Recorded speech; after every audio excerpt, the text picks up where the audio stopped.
That currently seems like the narrative, but I actually think it's worth pushing back a bit on this idea that Herschel Walker himself was just this terrible candidate who Donald Trump thrust onto the national stage.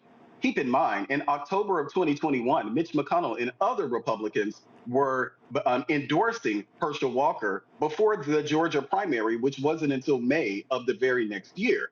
Mitch McConnell and many other Republicans seemed as if they had buyer's remorse when it came to Herschel Walker. But I think that the notion, for one, that somehow the only reason that Herschel Walker was chosen was because he's Black, I think this diminishes him and really the Black community in a very negative way. I think that Herschel Walker was popular in the state, and they expected his celebrity of being an NFL star, being a son of Georgia and a football star in Georgia. I think that that is the thing that made Mitch McConnell and many others get behind Herschel Walker in a similar way that what happened with Burgess Owens in Utah. Burgess Owens is a former NFL player, but he's currently a member of Congress.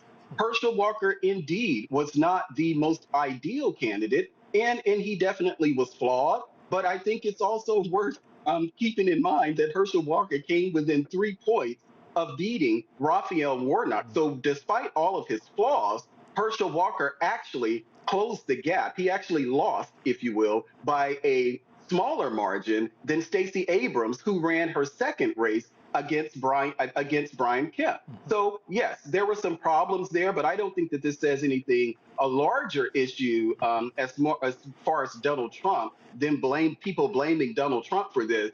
Herschel Walker won the Republican primary by 68 points. His closest competitor was 13. So if there were other better candidates in Georgia, they were probably about 50 points away.